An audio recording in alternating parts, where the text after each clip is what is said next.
with us. People Like Us is the new movie. Actually, it's interesting because we had that, what's that kid's name? That kid, that Chris Pine in. Oh, who cares about him?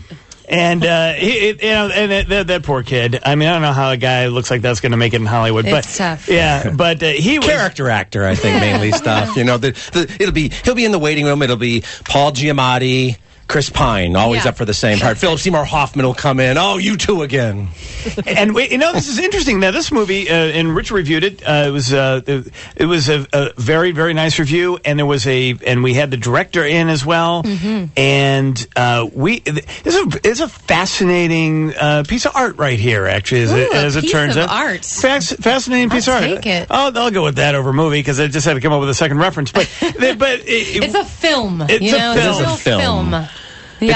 It's got like the story and the characters and the dialogue. All those things I like in a movie every once in a while. Films. And you don't always get that. There's no robots. No robots. Nothing explodes. The kids like the robots, though. Are you seeing what's happening here? Hey, and the kids deserve the robots. You know? It's they do. The kids really do like the robots. It's true. Good observation. They like the outer space. They like the robots. They like the aliens. And they like guys in tights running around with big hammers and doing stuff. Yeah. I've noticed that. That's I take some Thor any day. Well, look, you're in the Hunger Games. It was a small movie that made a couple of dollars. Yeah, it made a few dollars. But it was Thor's brother.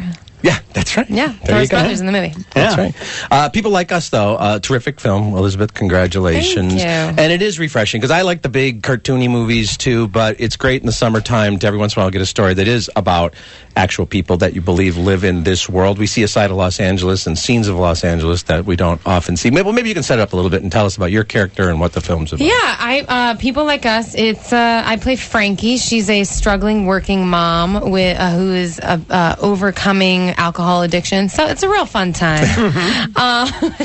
She's a really relatable character in exactly the way that you're talking about. These are real people with real problems and real issues. And at the start of the film, her father passes away, and he's a guy that was absent most of her life that she didn't really know.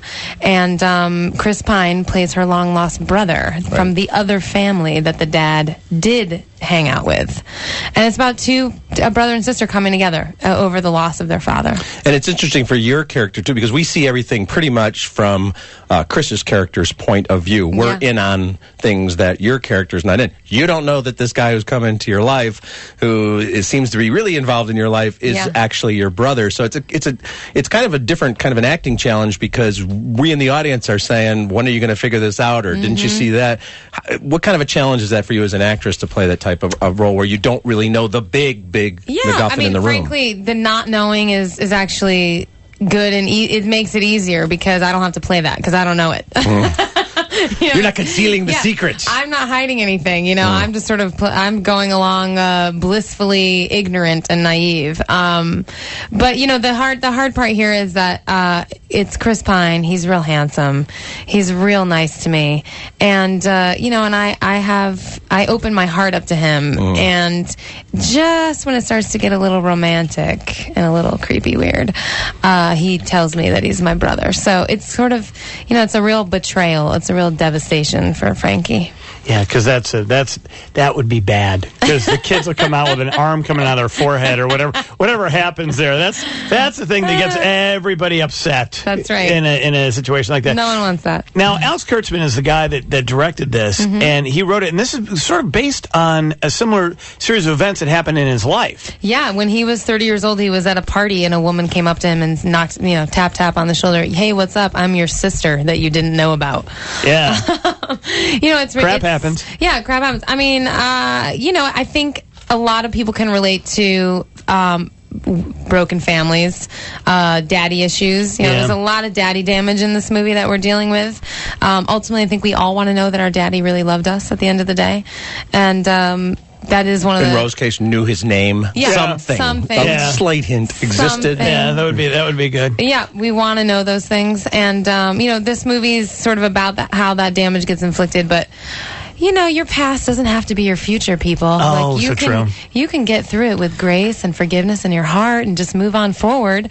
And that's what these characters learn to do. So we have a real brief clip, and there's nothing like a movie clip on the radio. Yeah, let me tell you, first of all. Great. Well, this works because there's dialogue it's in good there. that it's not a visual medium. Yeah, well, here's the thing, Elizabeth. We also do have these, these cameras here, and because not everybody's going to be able to see the clip, I'll play the part of Josh. And here's We're going to reenact the movie right here. End scene. The setup here is you've just picked up your son from school. He's 11 years old, I believe. Yes. And he just blew up the pool at school. He's naughty. He's a troubled kid, yeah. So here's a little exchange with Elizabeth Banks. How am I going to pay for that pool, huh? Lemonade stand. Oh, you think you're the only one who can act like an 11-year-old? I invented acting out for attention. And congratulations, you got to go to see a shrink now. She wants you to fill out some workbook for your anger. No way, Carol. Yes, way. I'm doing it, Carol.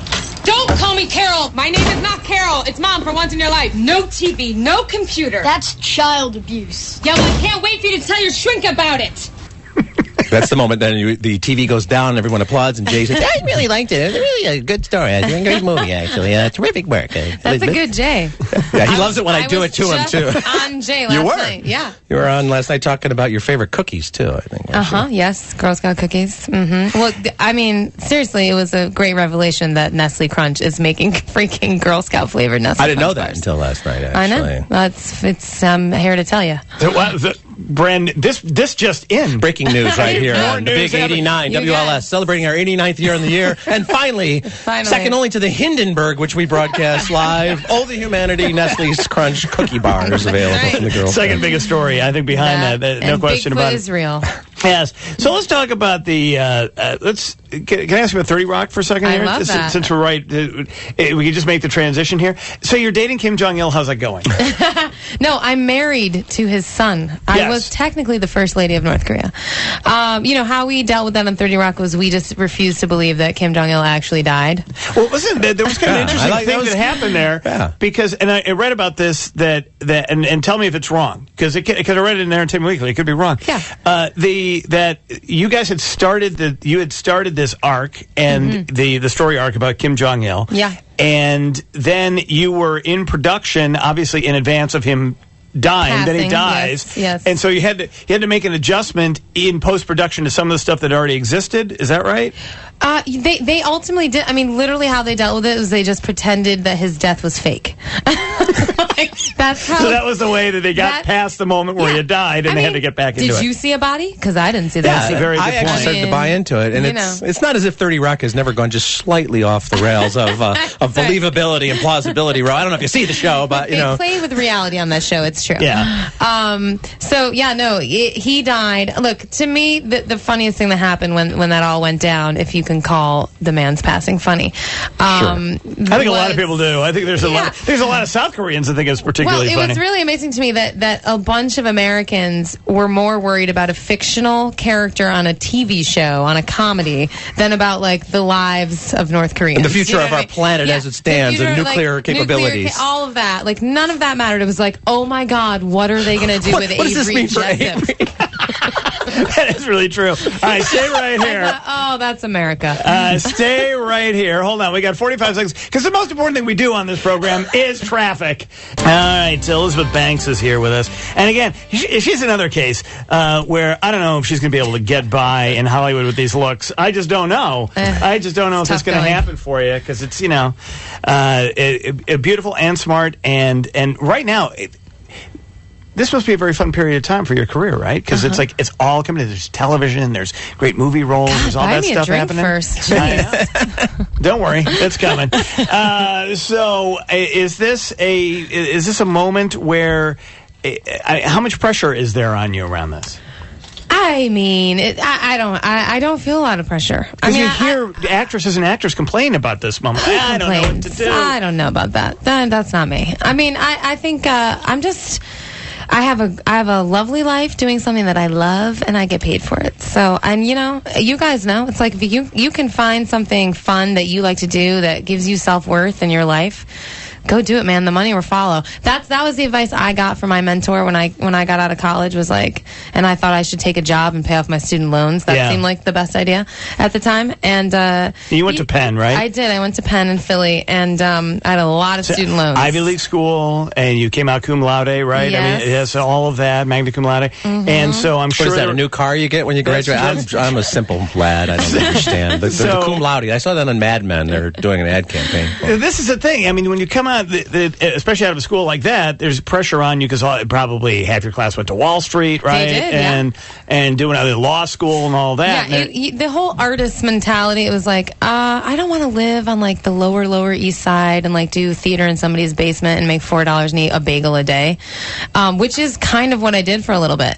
But you pay your dues, and it really was true. It was like, do what you love, the money will follow, and I got really lucky that did happen for me. That's very good. Well, rolling people like us, one of the things I really like about you, Elizabeth, is you could do the broad comedy from 30 Rock, which is very smart, but I mean, it's some big strokes. And then you really get to just, sink your teeth into something that just, the writing is so good in people like us, I think. It's one of the best written films of the year and one of the best acted films. And that's got to be a different kind of challenge, but also a different kind of satisfaction. You have so many nice scenes, with your son and with Chris that just feels very, very real. Real, yeah. I mean, we're always going for authenticity, whether it's on even 30 Rock has like its own reality that you sort of live in.